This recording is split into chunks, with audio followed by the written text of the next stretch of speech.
Good morning, everyone. I'm Tyne Lucas, Senior DEI Program Manager with the Strategic Plan Implementation Team. Before we begin today's session, I'd like to start with a quick interactive activity to learn more about who's joining us today. In a moment, you should see a QR code displayed on your screen. You can either scan this code with the participant information with your camera's smartphone, or you can visit polev.com/UMODEI 185 in your web browser to participate. So again, you can either scan the QR code with your smartphone's camera or visit polev.com/UMODEI 185. We have two quick questions that we'd like for you to answer today. First, we'd like to know where on campus you're joining us from. So in the activity, you will drop a pin by double tapping your location on the map, and you may need to pinch and zoom into the map for a clearer view. This is going to help us understand the reach of our DEI efforts across different areas of our campus community. Second, we'd appreciate if you would share your current level of engagement with DEI initiatives on campus. Whether you're just beginning to explore DEI work or have been deeply involved, we value your perspective. So please take a moment now to respond to these questions. The results of this activity will be shared toward the conclusion of our welcoming remarks. Thank you again for participating in today's session. And now I will hand things over to Katrina Wade Golden for our official welcome. Good day, everyone. Thank you for joining us for our community information session on the DEI 2.0 Year 1 Progress Report. My name is Katrina Wade Golden, and I am honored to serve as your Associate Vice Provost, Deputy Chief Diversity Officer, and Director of Implementation for the Diversity, Equity, and Inclusion Strategic Plan. I want to first extend my deepest gratitude to each and every one of you for being here today. The DEI 2.0 plan is an ambitious initiative that requires participation from our entire community. Thank you for doing your part. We are incredibly proud to share the progress we've made over this past year, which lays a strong foundation to energize and enhance our efforts as we begin the launch of Year 2. This progress report today showcases many tangible outcomes of our initiative, such as outcomes of our pipeline program, Wolverine Pathways, to our impact program that is enhancing representation in the biomedical and health sciences, among many other things we're going to showcase, demonstrating how we're transforming the daily campus experience to ensure that every student, faculty, and staff member feel that they truly belong at this institution, that this is their university. At a time when some question the value of DEI, our impact speaks louder than any criticism. These moments call for us to stand firm in our commitment to academic excellence and show ourselves to be a world-class institution that truly lives into our values. This is no easy challenge. However, as a community of leaders and best, it is our responsibility to engage with resilience and fortitude. Together, we can create an environment where diversity, equity, and inclusion are more than just aspirations. They are the very fabric of our everyday experiences. In a moment, Chief Diversity Officer Tabby Chavis will highlight key achievements we made this past year. While today's presentation features select accomplishments, we invite you to explore our complete Year 1 progress report at deiplan.umich.edu. But we also want to hear from you. So following CDO Chavis's presentation, we'll engage some of your questions in a Q&A session. Feel free to submit questions and comments anonymously using the QR code that will appear or that's now appearing on your screen. You can also find a link to submit questions in the live stream description and chat window. While we may not get to every submission, your input is essential in shaping and strengthening our DEI initiatives. Before we go ahead and move forward in our program today, I'd like to take a few moments to review the results from our earlier interactive activities that were led by Tyne Lucas. And so we're waiting for, so we're going to see those on the result here. So looking at our virtual campus map, it's wonderful to see participation from so many different aspects of campus, truly demonstrating how DEI efforts touch every corner of our university. And I'm thinking next we're going to see the engagement information.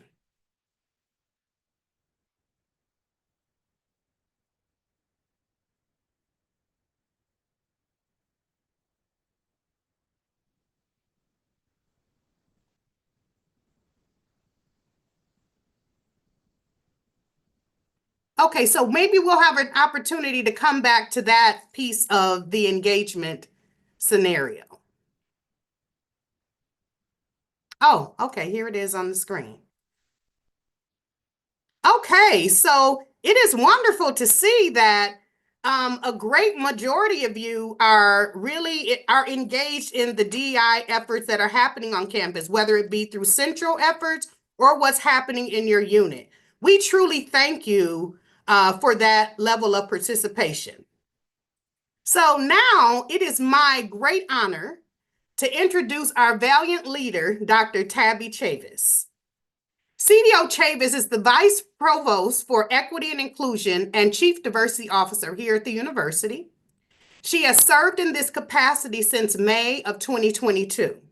She is also a professor of education and professor of psychology. Dr. Chavis has held leadership roles at the department, college, and central administration levels during her almost 25 years here at U of M. She was the director at the National Center for Institutional Diversity and associate dean for diversity, equity, and inclusion in the College of Literature, Science, and Arts.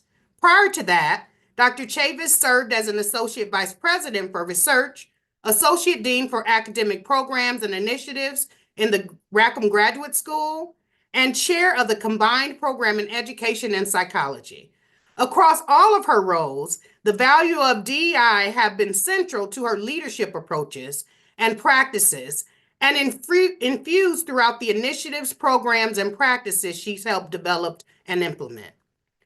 Tabby leads the Office of Diversity, Equity, and Inclusion, working closely with ODE unit leaders and staff on initiatives for students, faculty, and staff. She also fosters collaborations and partnerships with campus units, local communities, and national partners. Thank you again for your commitment and your presence here today. Please join me in welcoming Dr. Tabby Chavis. Thank you, Katrina. And thank you to everyone who's joined us today. I'm so looking forward to sharing snapshots of our DEI 2.0 year one progress. And as Katrina said, please visit deiplan.umich.edu to access the full year one report, as well as the 51 unit specific plans. And if you haven't already, please review your own unit's plans and consider the areas of goals, consider the goals and action areas that you want to support and participate in. Next slide.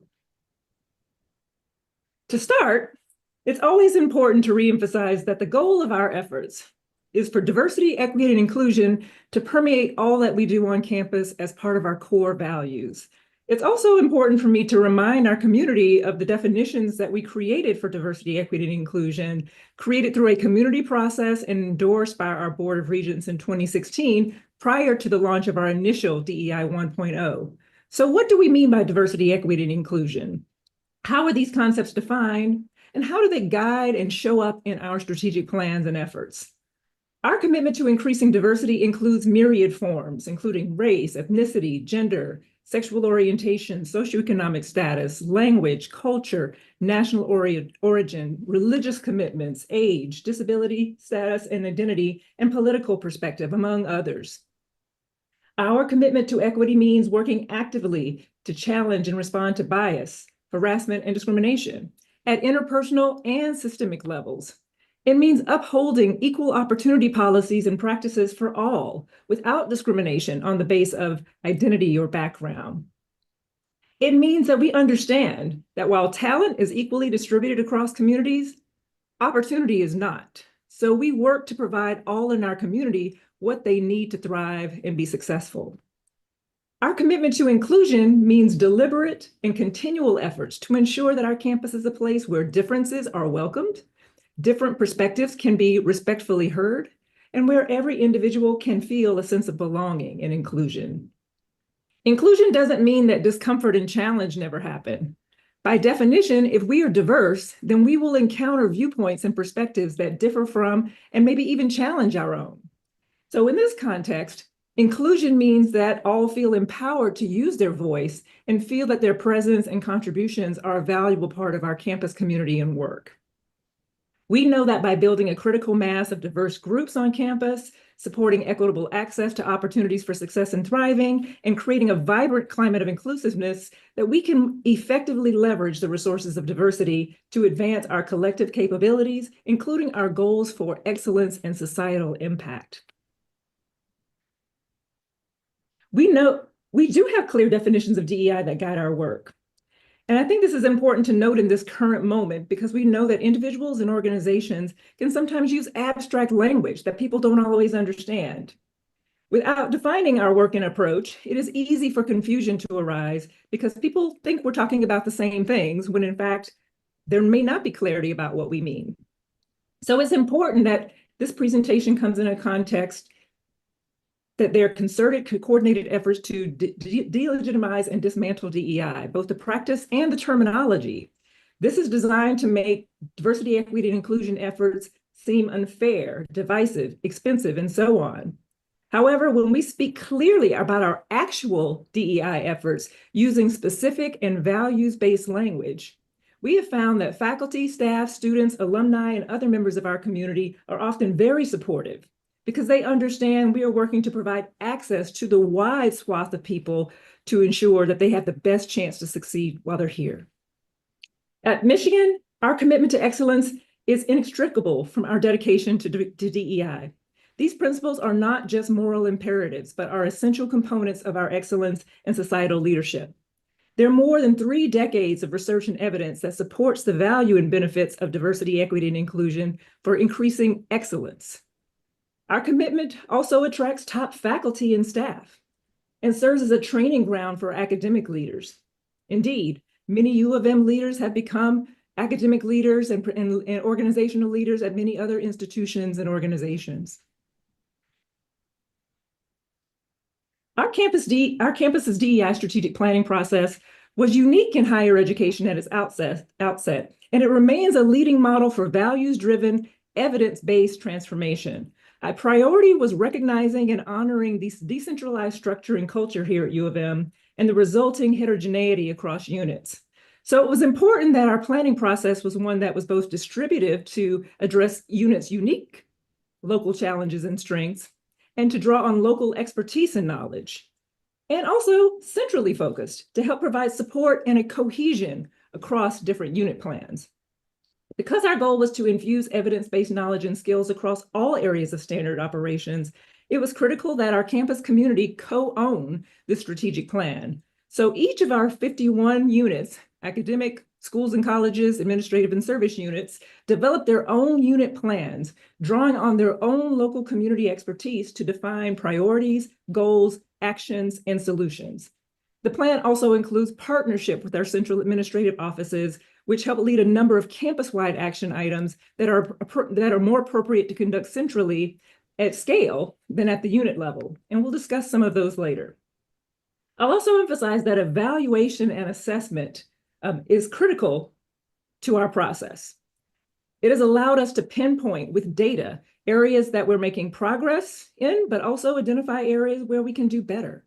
This helps us invest our resources of financial, time, and effort in the most efficient and effective ways possible. Transparency is also important to our work. We don't only use anecdotes or cherry-pick examples to support a predetermined narrative, nor do we disregard evidence that can support areas where we can improve. And we are working in various ways to respond to what the data tell us, which includes the perspectives and input of our community.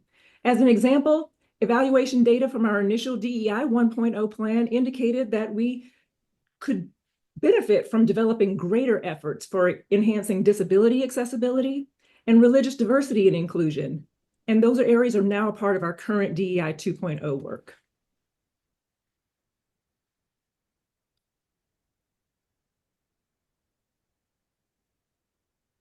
The 2.0 plan specifically includes the implementation of 21 central campus-wide action items.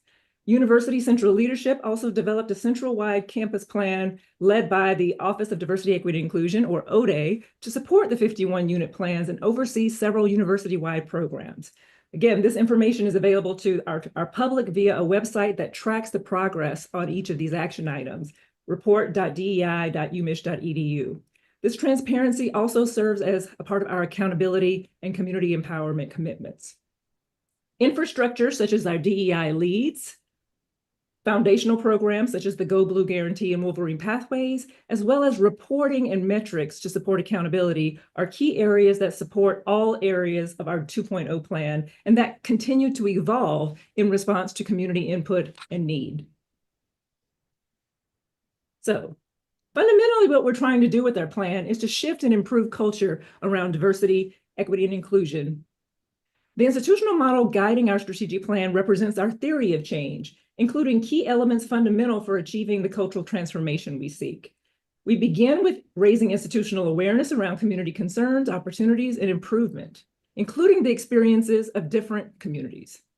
We build on this greater awareness by using evidence-based approaches for developing individual skills to work on these concerns and opportunities. At the same time, we focus not just on individuals, but on aligning systemic policies, processes, and procedures in ways that better reflect our espoused values and goals. Sustained engagement in these efforts then create cultural norms and reinforcers that contribute to the goal of truly broadening institutional access. That is, in ways that reflect abundant representation of the groups and cultures that make up our nation and society, that promote a welcoming climate, and that enable equitable opportunities for thriving and success. In developing their plans, units were asked to address 3 objectives that were universal to our strategic effort. They are people, recruit, retain, and develop a diverse community; process, create an inclusive and equitable campus community; and products, support innovative and inclusive teaching and education, scholarship and research, and service and engagement. Again, we encourage you to read the full DEI 2.0 Year 1 Progress Report available online. And I'll now shift to highlighting some of our campus-wide initiatives that align with the people, process, and products goals. People. This goal reflects our efforts to promote an ever more diverse student, faculty, and staff community, including providing individuals with the support and accessible opportunities necessary for their success. We're proud of the range of initiatives that we've identified and developed in partnership with schools, colleges, and units across campus. These action items were prioritized based on community consultation and input. And please note the wide variety of activities that are part of this work that connect to communities across campus and beyond. And again, you can learn more about each of them in detail on our DEI 2.0 website. Before spotlighting specific examples, I'll start with demographic data related to our people goal. These data indicate that our strategic work has helped enhance affordability and access to higher education, as indicated by increases in numbers of students from lower income family backgrounds and growth in transfer students, for example. Along with these newer or expanded efforts listed in the prior slide, we have invested and continue to invest a large proportion of U of M's DEI resources towards socioeconomic access and affordability over the past 8 years of our strategic plan periods, including creating and improving financial aid programs like the Go Blue Guarantee, which have been vital in recruiting students from rural, suburban, and urban counties across the state of Michigan. Our data also indicate that our strategic work has helped enhance the representation of first-generation students, women, and has allowed us to make positive strides in enrollment of students of color across all groups, including Black, Latino, Asian, and Native American. After the passage of Proposition 2, the state amendment banning race and gender conscious admissions, that was empirically shown to negatively impact enrollment for years after its passage, especially for underrepresented groups. We are proud that these trends are moving in the positive direction, but we also know that there's still much more to do to achieve the abundant representation of the diverse groups that make up our state, nation, and global society. I'll take a moment to spotlight Black undergraduate student enrollment, given recent national attention, and as our data showed, this group was most disproportionately negatively affected by the 2008 Prop 2 state ban on race-conscious admissions, as well as population and socioeconomic changes in Michigan public schools over the past few decades. In our efforts, we're acknowledging the real and unique concerns of Black students, including anti-Black racism, and are working to be responsive to them. For instance, we're using data and evidence from our initial DEI 1.0 plan and national data to show factors underlying Black enrollment challenges and Black students' distinct experiences of campus climate. And our leadership offices are collaborating with students to improve and advance a specific focus on Black student access and success as part of our DEI 2.0 plan.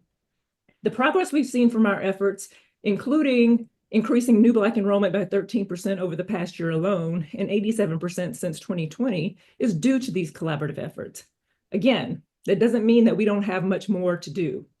This figure shows enrollment trends of Black identified students. It shows an increase in the number of Black undergrad students enrolled since the start of our DEI strategic plan in 2016, with the bottom blue portion representing students identifying as Black only, and the upper portions representing students who identified as Black and at least one other racial or ethnic group, which are grouped separately in our university data based on federal and US Census categories. Currently, there are more Black undergrad students enrolled at U of M than any other time historically. But as U of M's overall enrollment has also increased substantially over time, our goal is to have the percentage of Black students increase relative to the rate of overall increase. As a way of illustrating our movement toward this goal, this figure shows trends in new Black undergrad enrollment, showing that the entering classes of Black students have been growing over time, and especially in most recent years. The percentage is growing too. This year, for instance, students identified as Black made up 8.8% of incoming students, with 6% identifying as Black only, and an additional 2.8% identifying as Black and at least one other racial and ethnic group. Our goal is to see this promising trend continue further. Here, you can see indicators of progress, as well as of continuing work we need to do related to enhancing faculty diversity. Since 2016 to date, we have seen increasing trends across all minoritized faculty groups, with the exception of our Native American tenure track faculty. And here, as you can see, indicators of progress, as well as continuing work we need to do related to enhancing staff diversity. Similar to faculty, we have seen increasing trends across all minoritized groups since 2016, with the exception of our Native American staff. For our Native American students, faculty, and staff, we see a much greater proportion of Native American identified individuals in the 2 or more races and/or Hispanic Latino groups. But the issue of cultural identification has some unique nuances for our Native American communities, which are critical to examine and address thoughtfully when examining and representing our data. This is one of the many areas that we look forward to engaging in collaboration with our community through the new DEI 2-point action item focused on honoring Article 16, Native and Indigenous engagement and partnership. Similarly, we know that the continued lack of federal categories for Arab, Middle Eastern, North African, or AMENA groups represent challenges in representing our community fully. These issues are now being examined at the federal level, and we will draw on our local experts to help us integrate this work into U of M efforts and data approaches. And another exciting aspect of our current and future work involves data-informed ways to better describe, examine, and support our diverse international communities, as reflected, for example, in the Rackham-led campus-wide action item focused on international student experiences. Our strides in student enrollment diversity are a function of many collaborative efforts across U of M offices, units, schools, and colleges, involving strategies such as earlier and broader outreach. One significant effort is Wolverine Pathways, a pre-college enrichment program for middle and high school students in underserved school districts in Michigan. Wolverine Pathways has contributed significantly to the diversity of U of M undergrads since its launch during DEI 1.0, and the program has used evaluation data to identify greater areas of improvement and impact to increase high school participants' admissibility to four-year colleges, including U of M, and to leverage the transfer process to enhance enrollment. Example year one steps include recruiting staff to help deepen alumni connections and an undergrad fellow to support data tracking, collaboration with LS&A's Transfer Center, and piloting an algebra jumpstart component, as well as targeted advising and tutoring. Currently, Wolverine Pathways serves 480 middle and high school students from underserved Michigan school district areas. The program is enhancing higher ed access. It has supported 660 students to and through high school graduation, with 92% entering college and 265 at U of M campuses.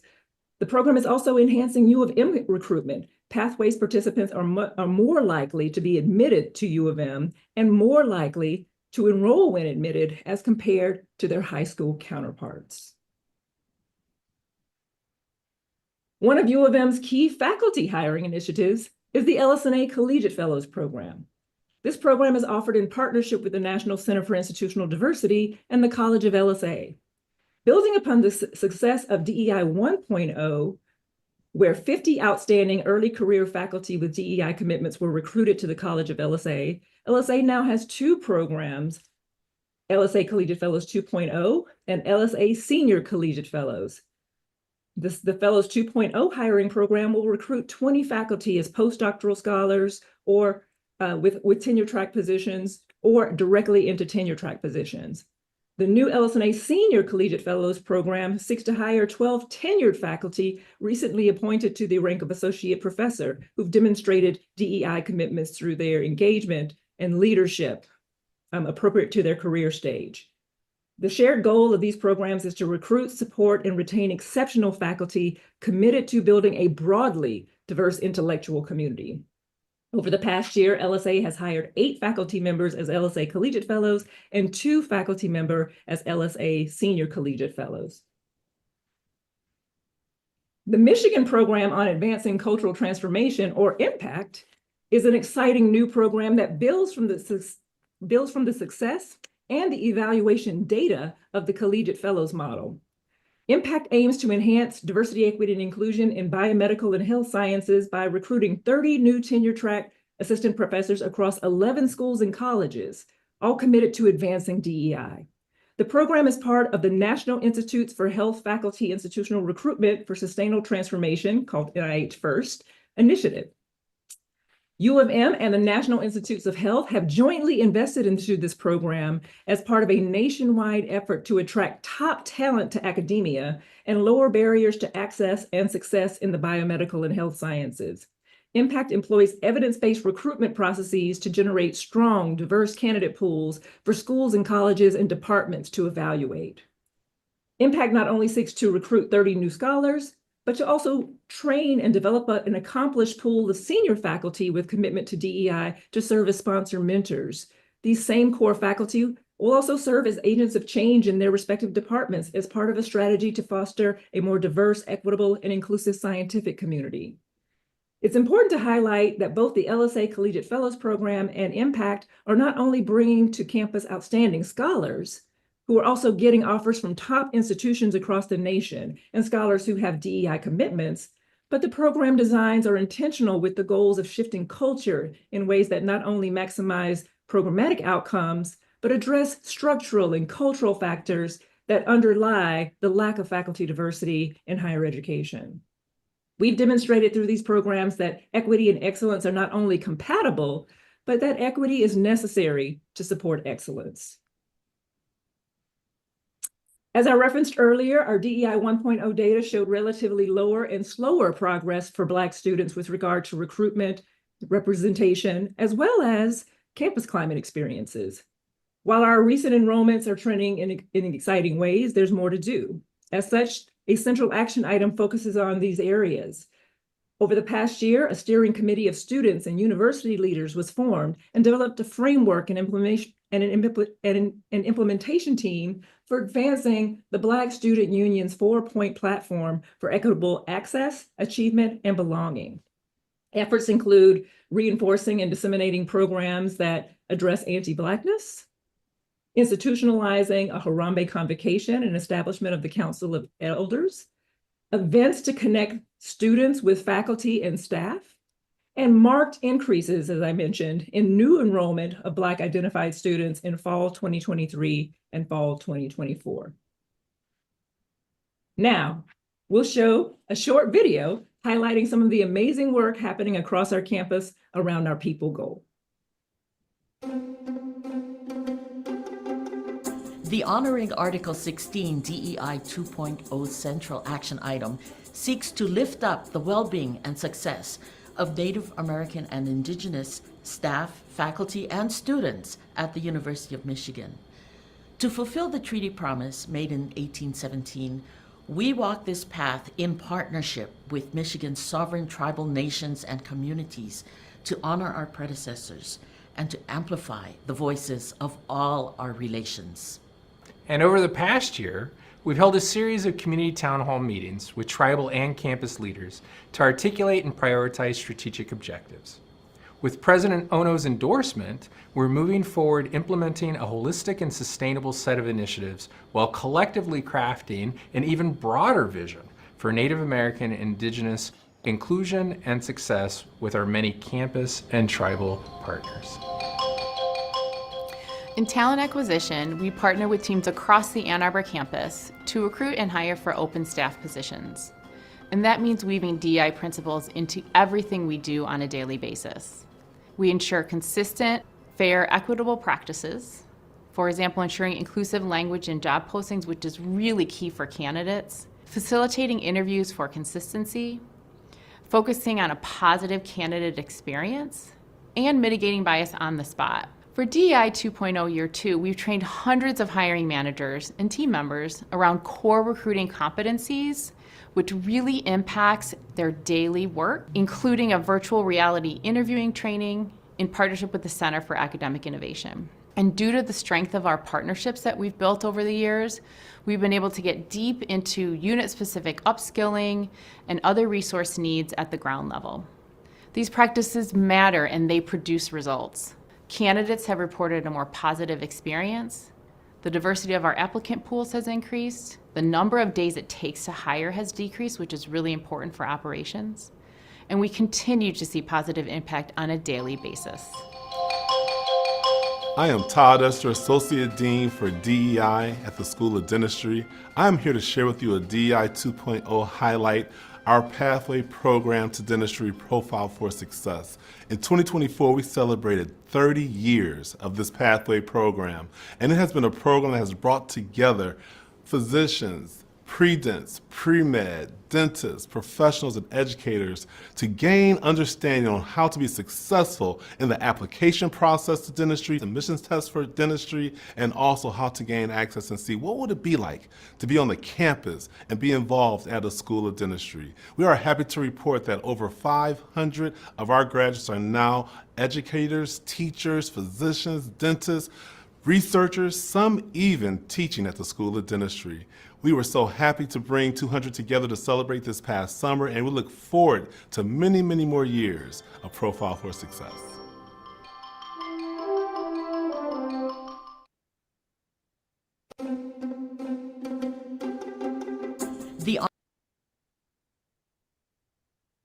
Now, on to process. Process goals reflect our efforts related to processes, procedures, and policies that promote equitable access and opportunities for success and thriving in our campus environment. Here's a list of current central action items focused on process goals. Again, you can learn more about each on our DEI 2.0 website. Please notice the wide range of areas and constituencies on which our DEI efforts around process focus.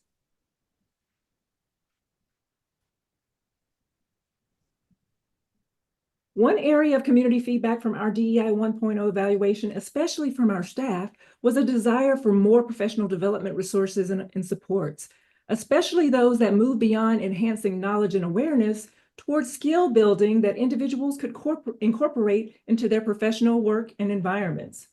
To address this need, a variety of campus expert offices and units work to expand offerings such as workshops, mini courses, and consultation, both virtually and in person. Over the past year, for instance, organizational learning substantially increased its course offerings and evidence-based strategies for more inclusive workplace environments.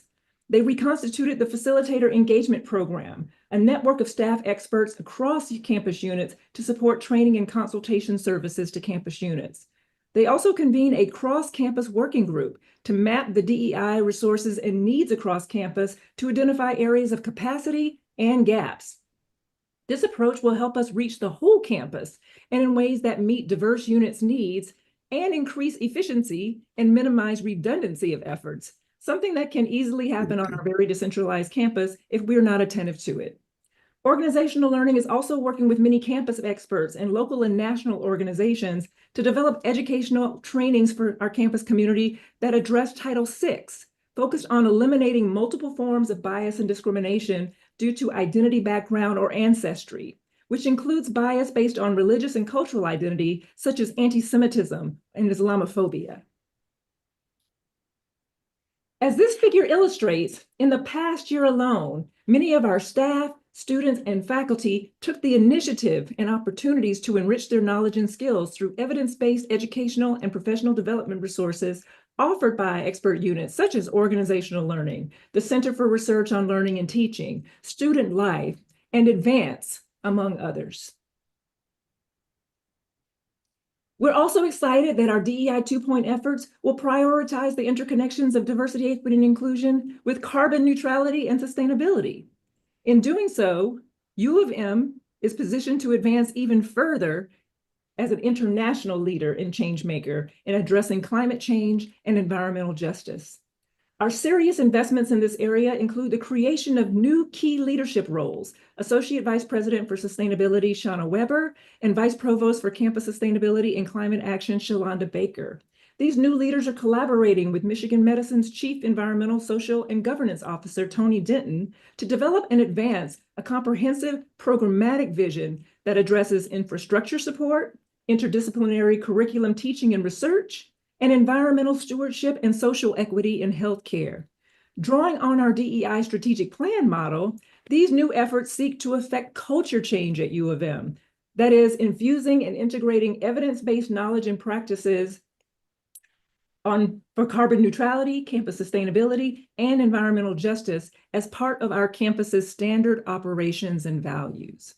Example projects include a 25 megawatt on-site solar installation by Radial Power to serve U of M's 3 campuses, educational geo-exchange installations, and a study on Scope 3 emissions goals. We are proud of this commitment to environmental justice and leveraging Michigan's knowledge and resources to positively impact local communities and regions and beyond. Now, we'll show another short video highlighting some of the other amazing work happening across our units related to our process goal. I'm Kelly Dunlop, and I'm Student Life's inaugural lead for spiritual, secular, religious, and interfaith engagement. Religion, spirituality, or secular identity plays a significant role in the lives of many in our community. We're strengthening religious inclusion across campus while supporting individual exploration and discovery. We offer resources that support our community's spiritual, secular, and religious well-being, like reflection rooms that offer private, quiet spaces, more than 100 religiously affiliated student organizations, and strong connections to national interfaith efforts. And now, in this next phase, we're creating more ways for students to express their faith and learn with and from others with differing worldviews. This fall, we've just launched a steering committee of colleagues from across campus to help us continue to foster a more inclusive and welcoming campus, regardless of one's religious or non-religious identity. I'm Stephanie Rosen. And I'm Brandon Werner. And we're part of the ITS Accessibility team. Our team is working to enhance digital accessibility on campus. We're taking action to make sure that all technology tools and digital information at U of M can be used by everyone, including people with disabilities. We've made great progress. We've established a university network of digital accessibility liaisons and developed internal training on universal design and best practices for accessibility. We've also set up systems to track our progress, and we're working to offer new tools and support services next year so that you can make your websites, digital content, and course materials accessible. My name is Jessie Veal and I use they, them pronouns. I'm the director of Spectrum Center, the first gender and sexuality campus center on a college or university campus. Research shows nationwide that 2S LGBTQIA+ communities face chilly and sometimes hostile campus environments. As an institution, the University of Michigan has continually set the standard for queer and trans equity, inclusion, and belonging through policy advances and innovative programs. To continue our legacy as a national leader, we are launching the Queer and Trans Task Force. The task force will develop a clear and collective understanding of the challenges and opportunities faced by 2S LGBTQIA+ students, staff, faculty, and alumnics across the 3 University of Michigan campuses. In year 1, we established our leadership team, defined our project scope, and set an ambitious timeline. In year 2, we are launching the full task force, and we will begin our inventory of practices, policies, and initiatives, as well as our student focus groups. For me, this work is a love letter to our queer and trans community members. It is a project that is led primarily by queer and trans people in service of our incredible communities.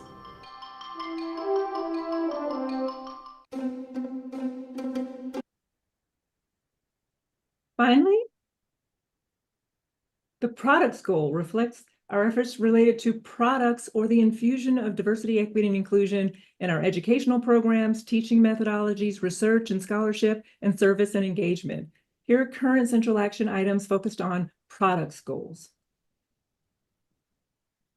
The Provost Office, in collaboration with schools and colleges and other expert campus units, launched a new phase of its Student Success Initiative, which seeks to leverage the immense student-related data across our campus to inform action and interventions to promote holistic student success, meaning performance, graduation, personal growth, well-being, and thriving. A key priority is to support equitable access to these success pathways, including shrinking group disparities in these pathways and success outcomes. The initiative draws on recommendations from multiple faculty staff-led committee and input processes.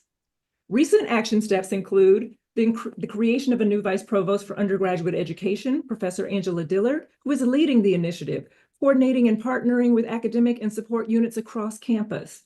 Launching the Early Momentum Program to support students in developing course loads that increase the likelihood of their academic progress and completion. Mapping the academic advising and support landscape on our campus and outlining steps for enhancing educational and financial gaps. And the development of an academic student success network to support first-year students.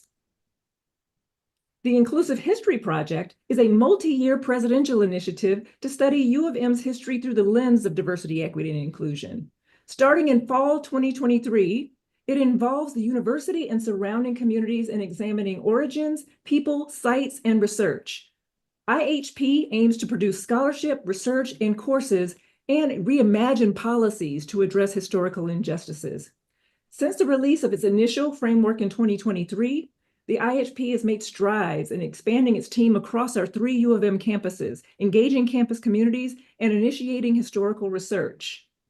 It formed a multi-campus advisory committee of faculty, staff, students, and community members. To support its diverse constituencies, IHP hosted events, community meetings, and launched new communication platforms. The IHP also awarded 25 grants and introduced 15 new IHP-focused courses for 2024-25.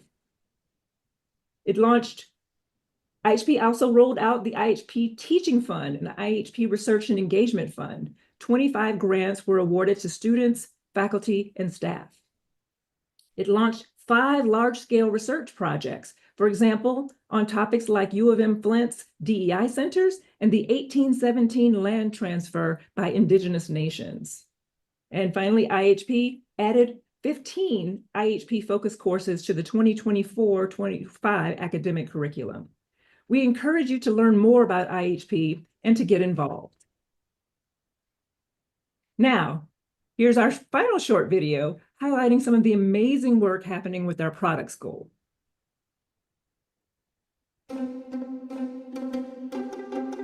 I'm Liz Cole, and I'm one of the co-chairs of U of M's Inclusive History Project.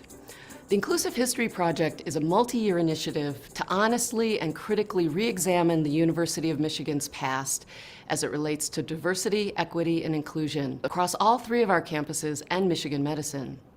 We have research teams of faculty, staff, students, and local community members collaborating on many projects, including the 1817 land transfer from the Anishinaabe people that led to the founding of the university, the relationship of urban renewal to U of M Flint, the early years of U of M Dearborn, and more.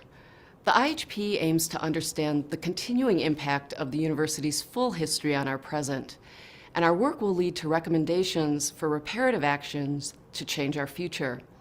We hope people across the university will get involved. Visit our website, come to an event, take or teach a course. Please join us in this work.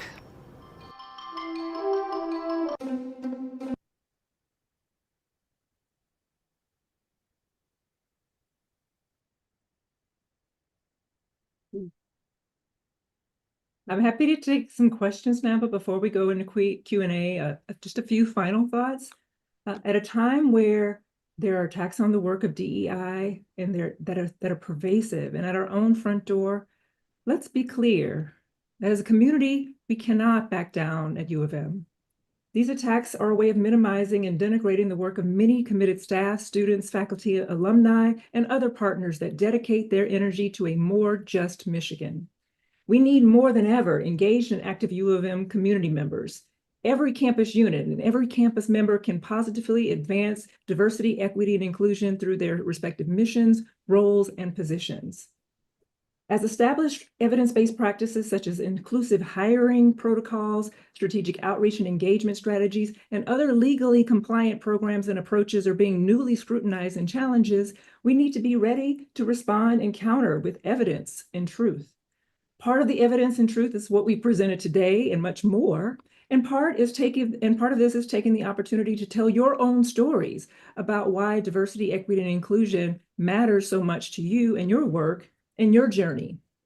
So please keep talking about the work of diversity, equity, and inclusion as essential to excellence and societal impact, and talk about it often, a lot, and precisely. I fully understand the role that U of M plays nationally, so the stakes are high not just for us, but for our state and our nation. What we have done at U of M is unprecedented, has made a difference here, and has influenced other higher ed institutions and public and private sectors beyond higher ed. So what we do here now and in future years of this journey will impact U of M, higher ed, and our entire society. Thanks, and again, please check out our full website for more information as well as your own unit's plans. I look forward to the rest of our program today. Thank you. Thank you so very much, Tabby, for that wonderful presentation. I'm heartened every time I have the opportunity to hear or see all the great things that are happening all across campus.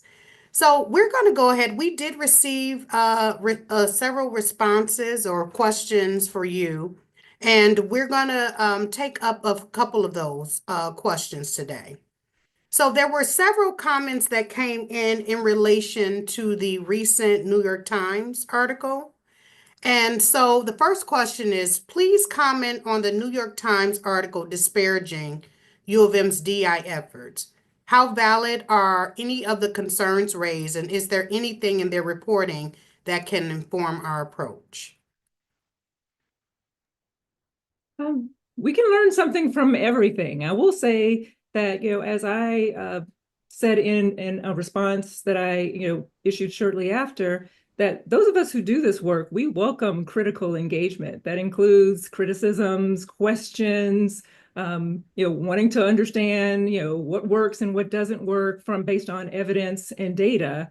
The unfortunate thing is that article did not serve us well in providing that type of balanced, critical examination of actual evidence that would allow us to actually name, as I have today, areas where we have made progress and areas where we continue to have challenge. I think one of the most exciting aspects of our challenge, as we move to these next stages of DEI, is that as we get more diverse in the ways that we say that we want to, we are going to have different types of challenges and opportunities as it relates to communicating and engaging across difference, how we make decisions about what types of things we center in the curriculum. And for some things that were always marginalized in the curriculum may need to be centered. And we have more people at the table who are pushing to center things that have been historically marginalized.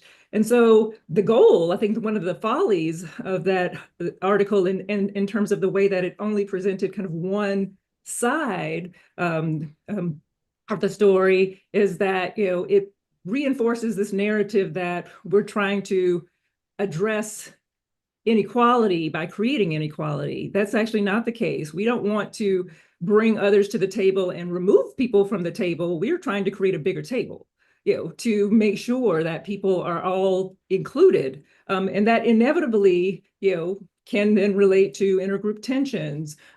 Universities like Michigan have been places that have grappled with societal issues that are happening nationally and globally. And how can DEI work be a part of helping our community engage across those differences in productive ways, not censoring speech or censoring perspectives and the like too. So to me, that the idea of questioning, where we are in DEI is not wrong. We should always be questioning that. We do that all the time as a part of our commitment to assessment, evaluation, and improvement. But the piece itself was crafted in a way to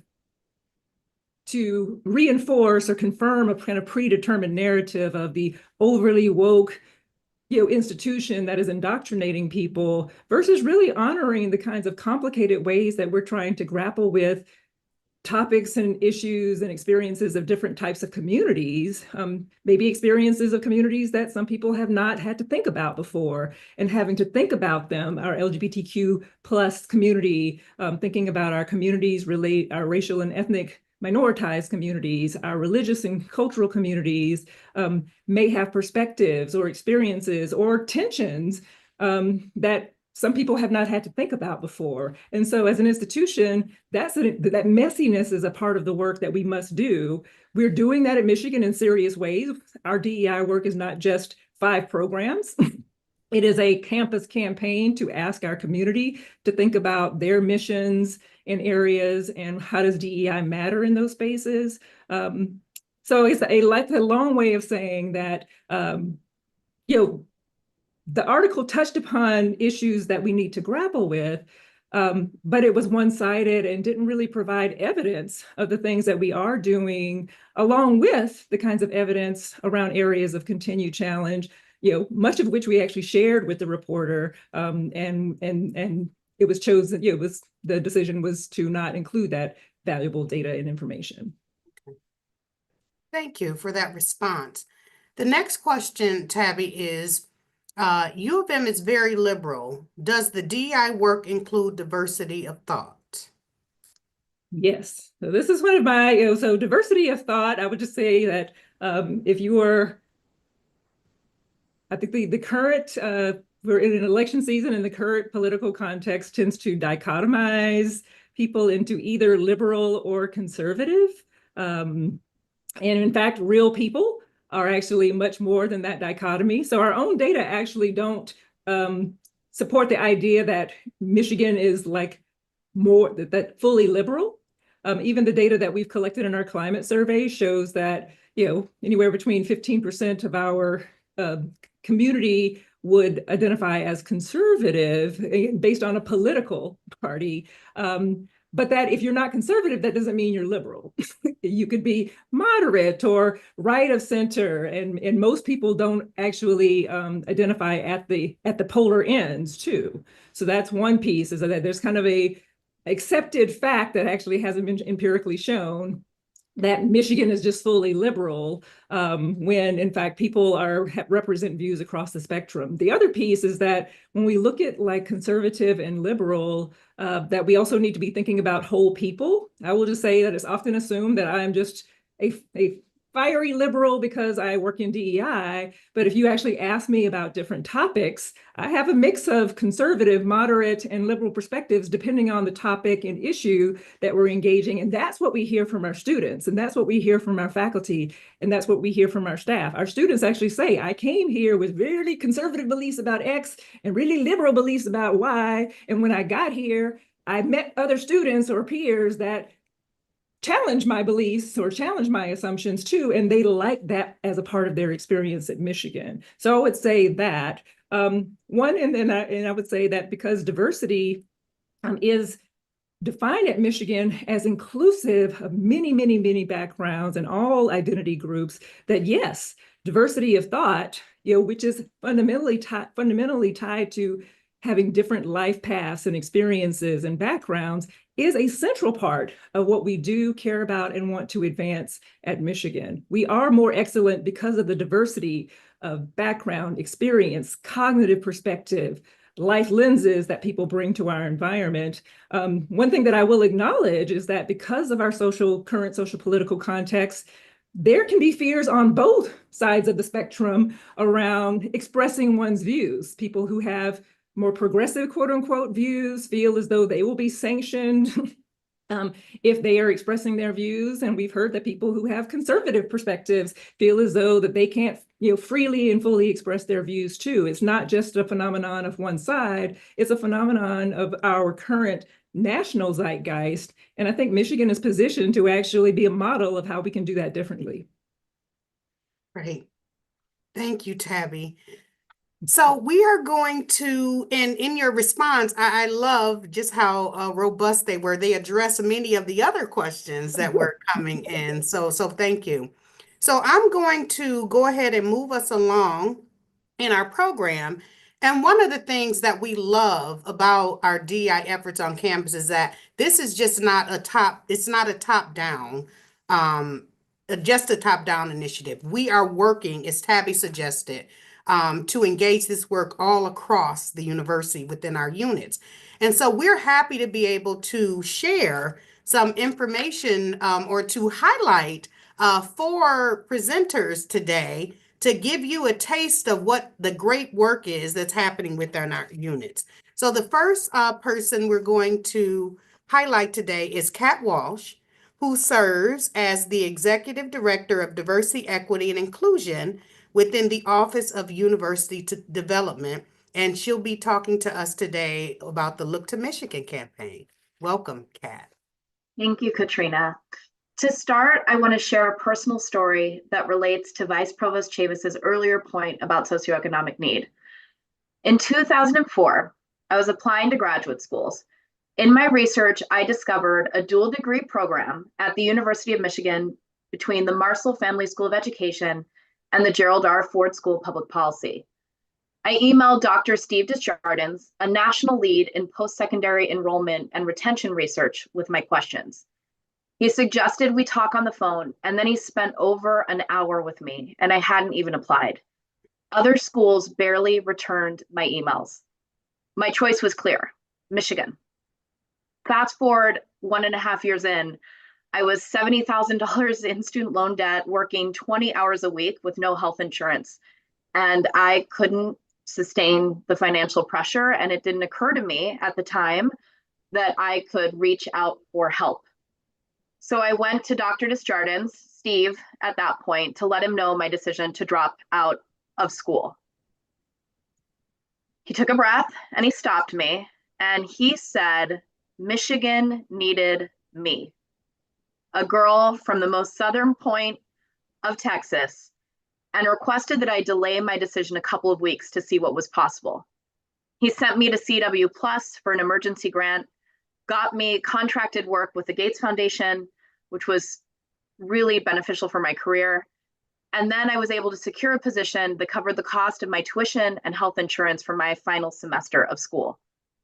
Michigan invested in me, and it's why I choose to live thousands of miles from my family to fundraise for this institution and to make sure that we continue to invest in ideas, in research, in the arts, in communities, and brilliant students, some that I have the privilege to teach now at the Ford School here at Michigan.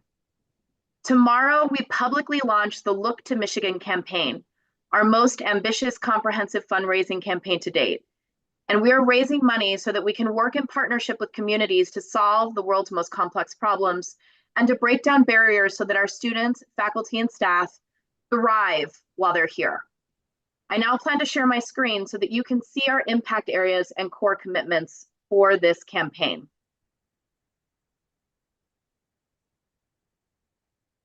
No.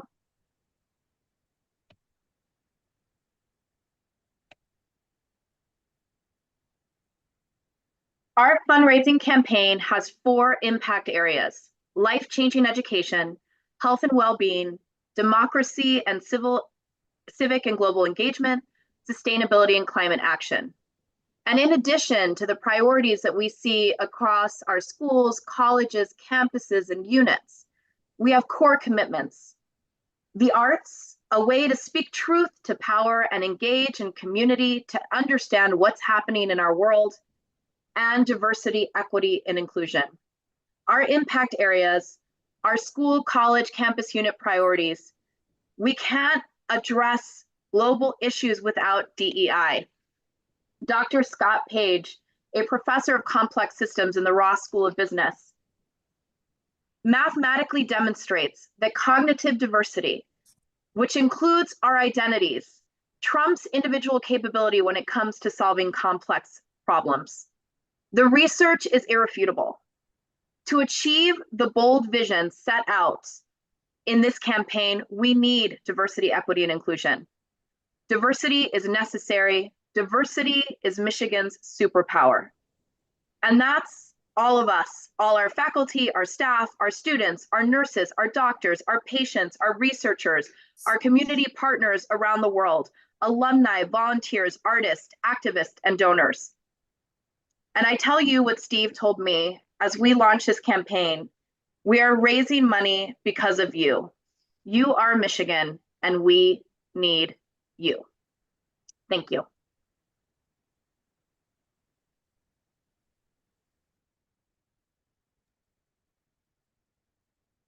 Good morning, everyone. Oh, go ahead. Oh no, I was just gonna step in to say thank you, Kat, for those comments. And we will now welcome Stephanie Sanders. And Stephanie is going to talk to us today about a project integrating anti-racism into teaching and learning. And Stephanie is representing the Ford School. Thank you, Stephanie. Thank you so much, Katrina and Tabby, for allowing me the opportunity to share what we're doing at the Ford School. Again, my name is Stephanie Sanders. I am the Director of Diversity Initiatives at the Ford School, as well as a lecturer, and I'm excited to share how we are integrating anti-racist principles into our teaching and learning efforts. And at this time, I will share my screen to demonstrate and to walk through what we're doing at the Ford School.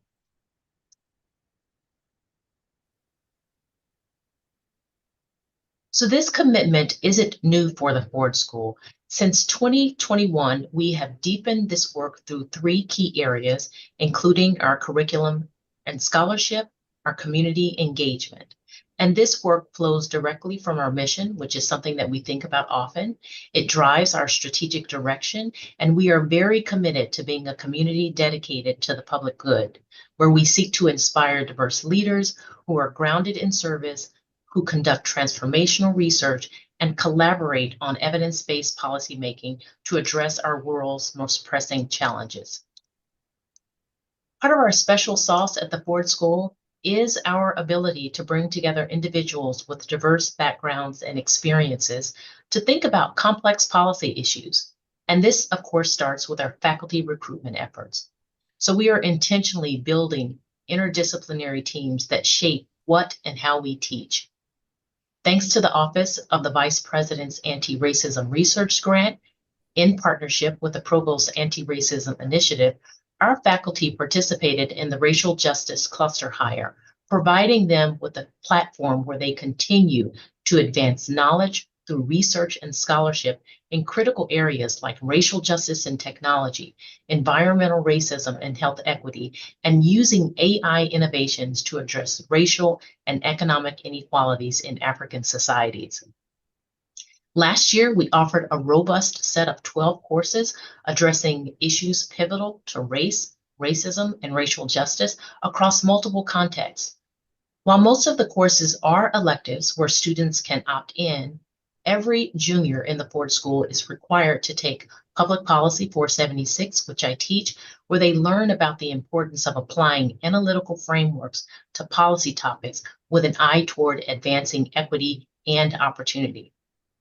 And while the curriculum provides a foundation for our anti-racism efforts, it is really the Center for Racial Justice that brings these concepts to life. The Center for Racial Justice is the cornerstone of our anti-racism work.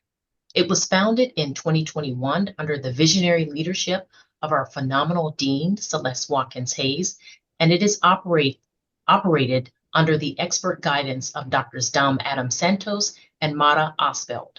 The CRJ is a cross-disciplinary hub where social and racial justice change makers, scholars, and students work collaboratively to develop new tools and strategies, all in the pursuit of racial justice. In addition to their slate of initiatives, the CRJ also has a signature visiting fellows program that supports racial justice leaders, activists, artists, scholars, and advocates alike, all in the name to strengthen their impact within the policy landscape. And I'd like to close by highlighting our Anti-Racism Clearinghouse, which is a resource featuring over 100 curated multimedia material across disciplines like policy, sociology, education, and economics. But what makes this resource useful is its practicality, because faculty are able to access everything from assignments and syllabi to a glossary of terms and theoretical frameworks.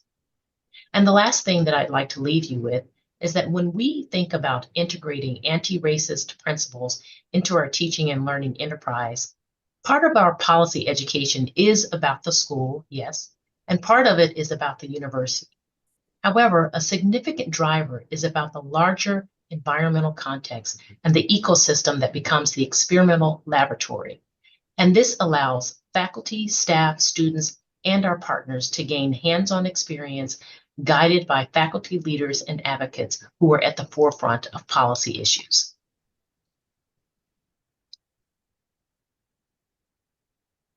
Thank you so much, Stephanie, for that information. So while these talks are really short, I would classify them as lightning talks. They are so powerful and impactful for sharing the work that we're doing in our units, and we have two more for you. So we're going to now go into our third talk, where I'm going to welcome Sandy Zalmout, who is the Business Development Manager at the Institute for Social Research. And Sandy is going to talk to us about the Beautiful Minds Conference. Welcome, Sandy. Good morning. First of all, I'm Sandy Zalmout, and I am the Associate Director for Membership at the Inter-University Consortium for Political and Social Research, and that is a mouthful. But I am thrilled to be with you today to share the advocacy work around neurodiversity that was launched last year by myself and a group of staff across this university. The work that we're doing is around neurodiversity. And so you may be asking what neurodiversity is. And neurodiversity is an umbrella term that describes how the brain functions differently from individual to individual in thought, processing, learning, and behavior. And the work that we're doing is really leaning into the narrative of shifting this from a stigma that kind of others these communities to a perspective that embraces and celebrates neurovariations and neurodiversity.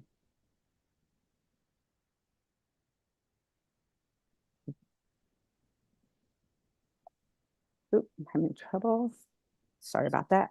Now, the team's focus is on cultivating a neuro-affirming work environment. And so when we think about that, that environment is an environment that's supportive for not only students, but also for faculty and staff that that navigate neurodiversity so that they can thrive and succeed. And to give you some insight in how we got started on this project, it was just a year ago that myself and a couple of staff members were having a discussion about how neurodiversity touches each of us in very different ways. And as we were having these conversations, we soon realized that we weren't alone, and that many people across our campus, particularly staff and faculty, suffer in silence. And there was a drive for us to dig deeper into this, but also a passion to start the conversation. And that's really how we got started. And so as we navigated this path, we recruited some Europe students to assist us with the research. And then we also reached out to two institutions that had already launched neurodiversity work. That would be the University of Melbourne, and their neurodiversity project launched in 2003, and then the Stanford Neurodiversity Project that launched in 2018. And in these conversations with the institutions and the students, there were many opportunities, but the dynamics really changed when the University of Melbourne mentioned to us that they were going to be in the US and they would love to stop by Michigan and give a talk to help us unpack these conversations. And as you can imagine, we were thrilled. But the challenge soon set in because we, again, are a group of volunteer staff members from across different departments. And it really became evident that it was going to be a challenge because we didn't have a budget or funding to work with to try to launch some of our efforts. So the brainstorming began, and I am a staunch believer that if you don't ask, you don't know. And so we put out a call for sponsorship through our networks. And the response was overwhelming. We had over 25 units from across campus fund us for this project. We had 275 people attend our conference in person. We had over 750 people attend online from across the globe. And what that confirmed to us is that this is not a conversation that only we are having. This is a conversation that goes beyond the microcosm of our university and goes across the globe. When we evaluated the feedback from participants at our conference, I think the feedback that we got that was really most impactful for the team was that people were finally beginning to feel that they were being seen and that they were being heard. And as part of that environment and part of that feedback, people are asking for more. And so with that in mind, and after coming off of this high of working in the conference, we didn't want to stop. And so we, again, went back and we're like, how do we continue this project? And so I went to my department and I pitched the project. It was almost like a marriage proposal to see if there was interest and see how we could move forward. And I'm excited to share that this ISR, the Institute of Social Research, is behind us. We are currently working on a framework and hopefully we'll be launching our project in the spring of 2025. We are also currently thinking about how do we evolve education assessments and educational tools. The project will start with the climate assessment survey. We are currently being invited to give a number of talks, and so we're going to develop a webinar series to continue this conversation of talking about neurodiversity and keeping that conversation front and center.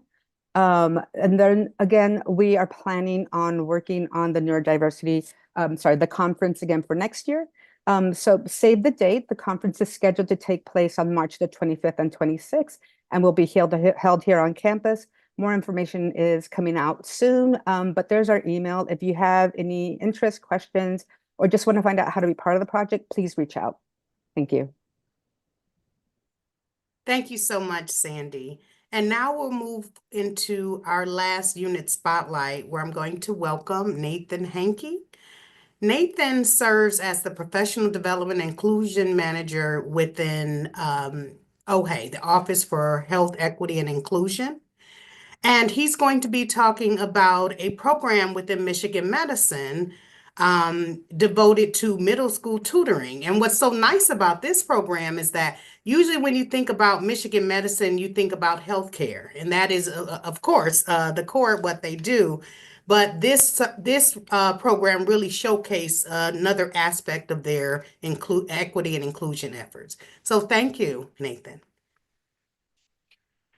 Thank you, Katrina. My name is, as Katrina shared, my name is Nathan Hankey, and I'm a part of the Michigan Medicine Office for Health, Equity, and Inclusion. At Michigan Medicine, our work is centered on the principles that everyone deserves to feel a sense of belonging and should have equitable access to healthcare and education.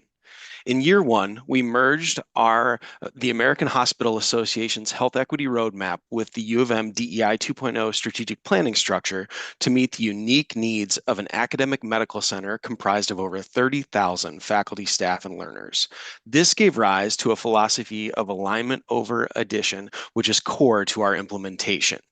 In year one, implementation included the creation of a health equity and inclusion database, chronicling hundreds of DE&I, health equity, and belonging efforts across Michigan Medicine. Our year two plan will feature an expansion of this database for content and usership and the introduction of an annual reporting tool. Another component of our plan that is core to our work is a Pathways program with dozens of initiatives. As Katrina mentioned, I would like to show you a brief video on one such program that connects to faculty as well as learners from middle school all the way through academic residency.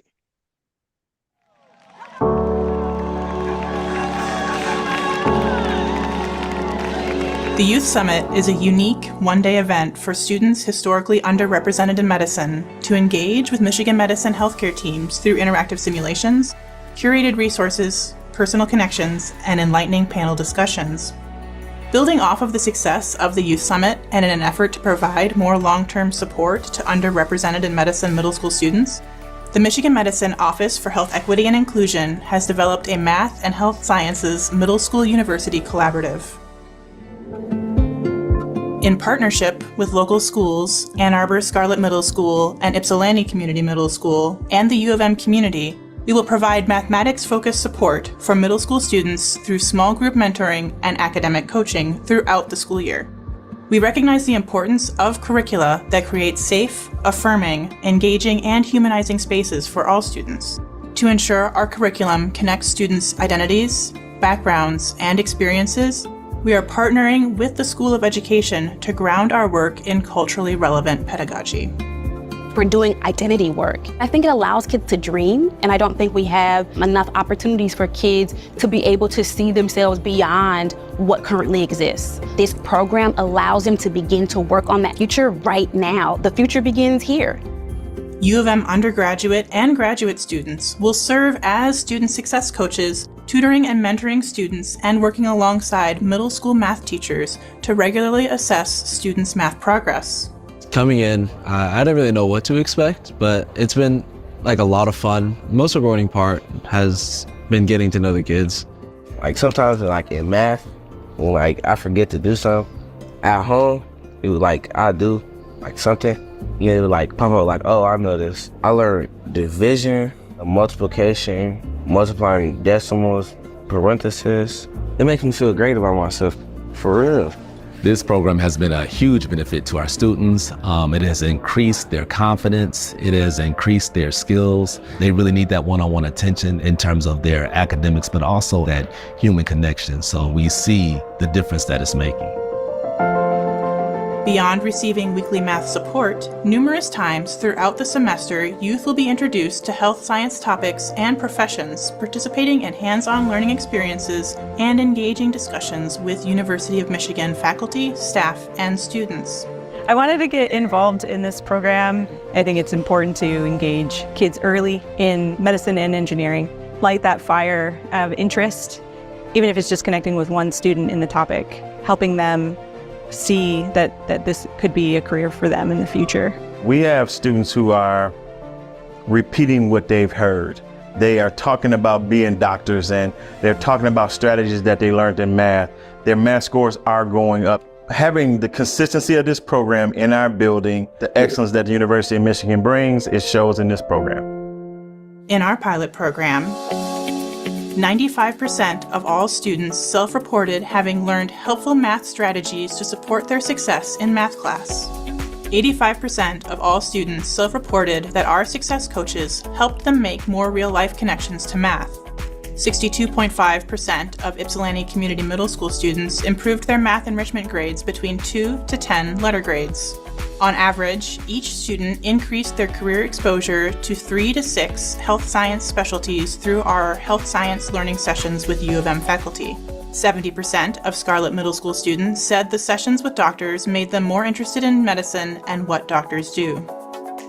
Together, with our community and U of M partners, the Office for Health Equity and Inclusion is committed to strengthening underrepresented students' math academic performance, self-efficacy, college readiness, and exposure to health science careers, creating more equitable pathways for academic and career success.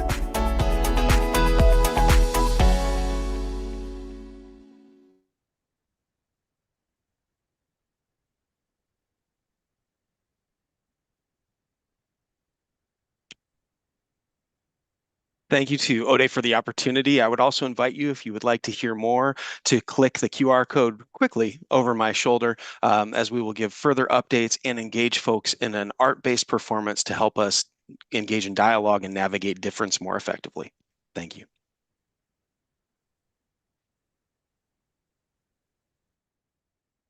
Thank you so much, Nathan. Such a wonderful program and a fantastic video. And thank you to all of our presenters and for the unit spotlights. This work is truly transformational. So I'm going to move us towards the close of our program. So before we wrap up our session today, I'd like to engage us in one final activity together. So you're going to see a poll appearing on your screen.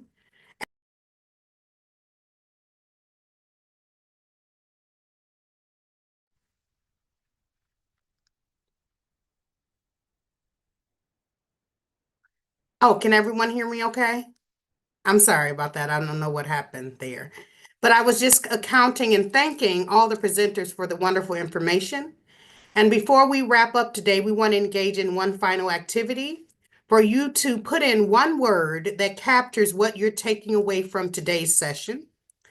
I hope today's session has provided you with valuable insights into our collective progress and has sparked curiosity to learn even more about the transformative work that's happening all across our wonderful campus. Your continued interest and involvement are what really make this journey possible. The recording for today's presentation will be available immediately following our live stream on diversity.umich.edu. Slides will also be available at the same URL on Tuesday. As you reflect on today's session, I encourage you to take several concrete steps. Explore the Year 1 Progress Report. 2, find your unit plan. 3, identify your unit's DEI leads. 4, learn about the work happening in your school, college, or unit. And 5, discover how you can be involved. You can do all of this by visiting diversity.umich.edu and also our DEI plan, DEIplan.umich.edu to get more information about the progress report. So the word cloud, thank you for filling in all the important insights. And the words I saw were very heartening in terms of really tapping into what we're trying to do and upholding DEI as our core value. And they will serve our collective motivation as we move forward in this important work. I want to sincerely thank each of you for your active participation and engagement today. I hope you leave this session feeling energized and inspired for the work that we have ahead. I want you to remember that DEI work is for all of us. It is about all of us, and it will need all of us to succeed because we are DEI. Have a wonderful rest of your day.